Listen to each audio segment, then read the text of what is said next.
Hi friends, hope you've been doing well. Do you know what's worse than not having currency in Lost Ark? Realizing you had it, but wasted it.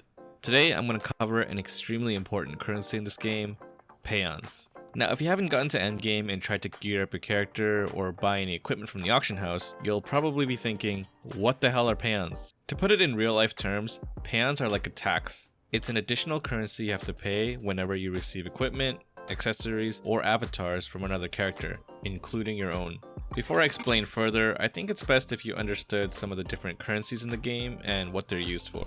The first currency you'll encounter in the game is silver or shillings. You get this from doing quests, selling trash items, and through certain dailies. Usually this is the most common currency that you'll have, and it's used for all kinds of random things like repairing your gear, rerolling jewels, or as a side cost to upgrading your gear, etc. In general, when you start the game, you'll be short on silver, and as you get into the middle of the game, you'll have too much, and when you hit higher levels, you'll find yourself short again. Although silver is relatively easy to come by, you don't want to waste it on stuff like rerolling jewels. You can also exchange gold to silver, but nobody ever does that. Speaking of which, the next currency we'll talk about is gold. If you have gold rings, gold earrings, I'll give you cash. I love gold. Bring me your old gold and I'll give you cash. Because I'm the cash man.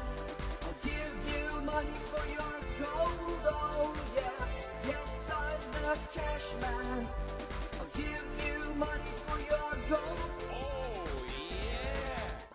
Gold is the king of all currencies in Lost Ark, and you'll be wanting as much of it as possible. The main ways you get gold is through dailies, weekly dungeons, and raids. Gold is the only currency you can use when buying things from other players, for example, through the auction house. You'll need it to upgrade your gear, and you'll need a lot of it.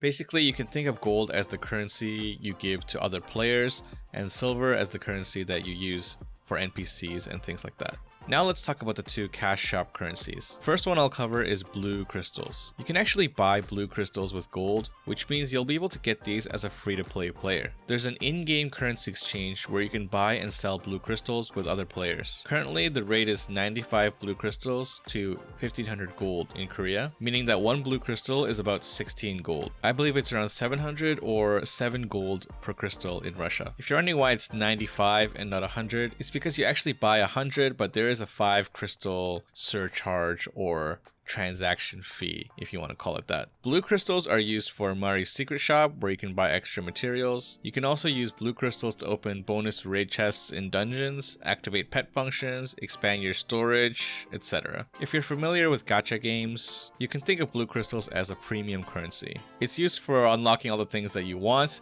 but are usually quality of life. The second cash shop currency is royal crystals. You can only get these through paying real life money, and they're basically the same as cash. You can basically exchange royal crystals for all the packages and avatars and stuff in the cash shop. You can also sell royal crystals to other people in the form of blue crystals for gold. I know it's confusing and I don't really want to get too much into it right now, but if you're free to play, you won't have to worry too much about royal crystals. Now let's get back to Peons, finally. For endgame accessories, I'm talking about relic and artifact tier, each piece costs 35 peons to buy. Now the only way to get peons in the game is through the quote-unquote cash shop. If you look there, 100 peons is 850 blue crystals. If we do some fancy math, it's not that fancy, we can see that each peon is worth about 136 gold on Korea and around 65 gold on Russia. If you go back to our relic tier accessory, you can see that you need to pay around 4.7 thousand gold extra in peons per piece, on top of whatever gold price the seller set. To give you some perspective, my main character at item level 1430